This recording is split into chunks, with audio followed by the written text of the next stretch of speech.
छत्रपती शिवाजी महाराज यांच्या स्मृतीस अभिवादन करतो।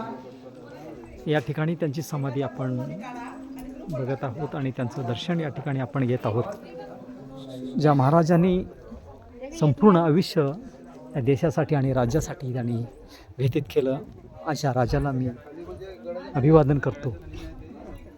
सांगायचं तात्पर्य हे आहे की जोपर्यंत महात्मा फुले यांनी स्वतःचा जन्म झाला नाही तोपर्यंत हे जागेचं अस्तित्वच नव्हतं असं ऐकण्यात येतं।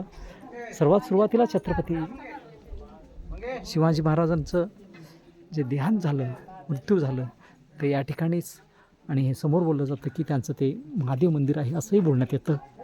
आणि त्या मंदिराच्या समोरच त्यांचं त्या ठिकाणी अंत्यसंस्कार करण्यात आलं।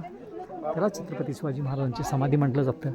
आणि पुढे एक कुत्र्याची समाधी केलेली आहे, ते काही एक षडयंत्र आहे असंही मला थोडंसं डाऊट येतं।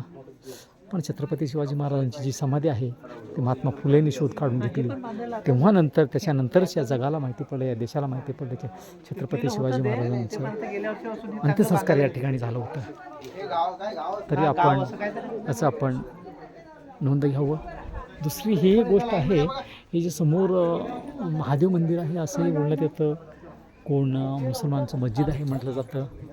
आणि त्याच्यामध्ये असंही आहे की त्या ठिकाणी गणपतीचं एक मूर्ती आहे, परंतु छत्रपती शिवाजीच्या कोणत्याही इतिहासामध्ये मला ऐकण्यात आलं नाही की त्या ठिकाणी गणपतीचा उल्लेख कुठेच नाही आहे। आणि अचानक या ठिकाणी गणपतीचा उल्लेख होतो, हेही थोडंसं विचार करायची गोष्ट आहे आणि याचाही अभ्यास करणं अत्यंत गरजेचं आहे। दुसरी गोष्ट आहे, या ठिकाणी तुम्हाला दाखवतो वाघ्या कुत्रा म्हणून त्यांचं जे आहे समाधी, या देशातील जे विद्वान आहेत, जे अभ्यासू आहेत, त्या अभ्यासूने याला कडाडून विरोध केला, तरीसुद्धा त्यांचं जे तो कुत्रा आहे त्याला छत्रपती शिवाजी महाराजांच्या लेवलला आणून बसवलेलं आहे। ही खूप मोठी खेदाची बाब आहे।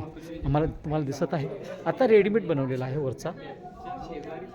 ठीक आहे, काही करा, हरकत नाही आहे की त्यांचं सोबती असेल, परंतु महाराजांच्या सोबत त्यांच्या एकदम जवळीक आणि एकदम जवळ बघा त्यांच्या छत्रपती शिवाजी महाराजांच्या पुतळ्याच्या बरोबर त्याला बसवलेलं आहे।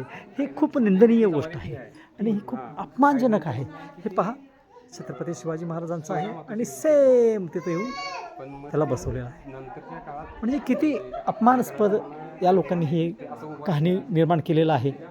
आणि माझ्या तरी ऐकण्यात असं नाही आहे की छत्रपती शिवाजी महाराजांचा तो एकदम घनिष्ठ असं होता। ठीक आहे, काही हरकत नाही, परंतु एखाद्या व्यक्ती जितका सपोर्ट करतो तितका तरी कोणी करू शकत नाही आहे। परंतु ही जी केलेलं आहे ते निंदनीय आहे असं मला वाटतं। आणि याच्याबद्दल कोणाला काही शंका असेल तरी आपण समजून घ्या, परंतु माझ्या तरी नजरेनुसार तसं नाही आहे। शेवटी आपण छत्रपती शिवाजी महाराजांच्या समाधीला नतमस्तक होतो आणि आपण बघून घ्या पुन्हा एकदा।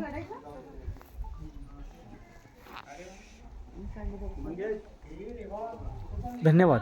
आणि ह्या माहितीमध्ये काही तुम्हाला चुका आढळल्यास कृपया माझ्या फेसबुक लाईनवरती किंवा यूट्यूब लाईनवरती येऊन चेक करावं अशी मी आपणास विनंती करतो।